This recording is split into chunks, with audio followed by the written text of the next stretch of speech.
Let's see about the physiology of the gastric acid secretion. Before that, I explain about the anatomy of the stomach. This is the esophagus, the model done by me. This is the esophagus, this is the esophageal sphincter, and this is the cardiac part, and this is the fundus of the stomach. This is the lesser curvature of the stomach, this is the greater curvature of the stomach, and this is the pyloric canal, and this is the pyloric sphincter, and it continues as the duodenum, first part of the duodenum. You can see some folds here. This is nothing but the mucosal folds called the rugae. The stomach secretes about 2.5 liter of gastric acid per day. And next we see about the layers of the stomach. There are 4 layers. This is the mucosa. This layer is the mucosa. This is the submucosa. This is the muscular layer, and this is the serosal layer. In the mucosal layer, it has 3 layers again. The mucous part, and the second is the lamina propria, and the last is the muscularis mucosal layer. In the mucosal layer, we have the gastric pits and gastric crypts. As nothing but the cells which secrete the gastric acid and the cells which secrete the mucus to compensate it. And I will just explain the cells. This is the parietal cell, this is the G cell, this is the D cell, and this is the enterochromaffin cells. This black one is the chief cells, and the uppermost is the mucous cells. The parietal cells secrete the hydrochloric acid and the intrinsic factor. The chief cells secrete the pepsinogen.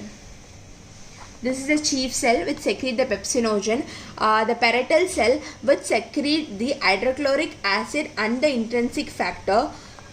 This is the parietal cell, and this is the G cell which secrete the gastrin. This is the D cell which secrete the somatostatin, and this is the enterochromaffin cell which secrete the histamine, and the mucous cell present in the topmost secrete the mucus.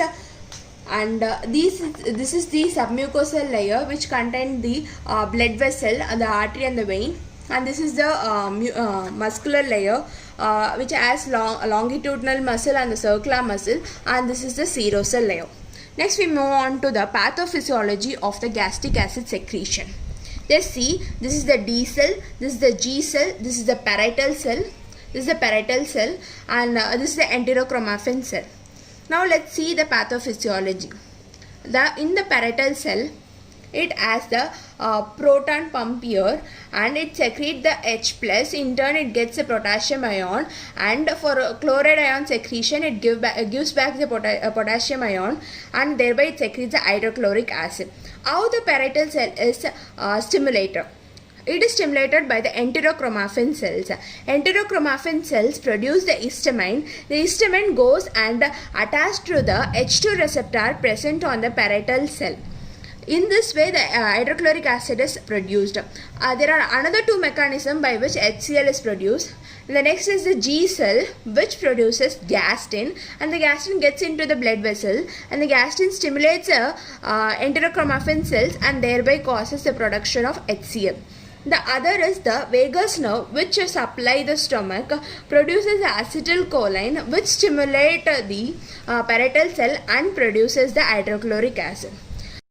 We have seen 3 mechanisms by which hydrochloric acid is produced. Now let's see another 2 mechanisms which inhibit the production of the hydrochloric acid. The one is the arachidonic acid is produced from the food taken, and by the help of the COX enzyme, it produces the prostaglandin E2 and prostaglandin I2. Okay, the prostaglandin E2 and prostaglandin I2 stimulates the parietal cell, that is, it goes and attached to the prostaglandin receptor present in the parietal cell and produces the mucus and the bicarbonate. The another way is the prostaglandin E2 and prostaglandin I2 goes and attaches to the mucus cell. It goes and attaches to the mucous cell present in the top of the mucosa and produces the mucus and the bicarbonate, which helps to neutralize the hydrochloric acid. Let's see some diseases associated with hydrochloric acid. That is the pathophysiology. One is peptic ulcer. Peptic ulcer is nothing but the eroded area of the mucosa caused by the digestive activities of the gastric juice and the acids.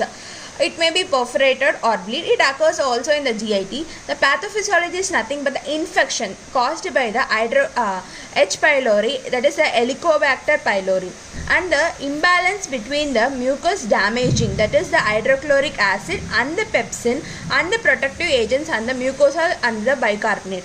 The causes are NSAIDs and stress and the smoking. How NSAIDs causes peptic ulcer is nothing but NSAIDs inhibit the COX enzyme, thereby it reduces the production of the PGE2 and PGI2, thereby decreases the production of mucus and the bicarbonate, which lead to increase in the hydrochloric acid.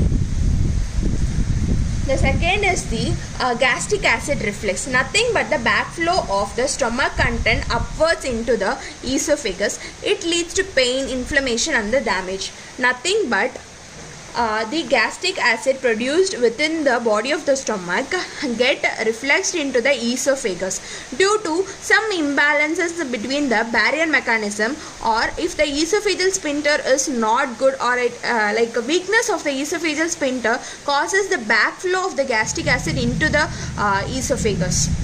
The treatment is nothing but the antacids. It is a combination of the magnesium and the aluminium salt which neutralizes the hydrochloric acid. The second is the proton pump inhibitor. The proton pump inhibitor blocks the proton pump present in the parietal cell, thereby decreases the hydrochloric acid. The proton pump inhibitors are the omeprazole and the rabeprazole. The next is the H2 blockers, that is, it inhibits the release of the histamine. Histamine produced by the enterochromaffin cells are inhibited by the H2 blockers. It is the cimetidine. Thank you for watching the video.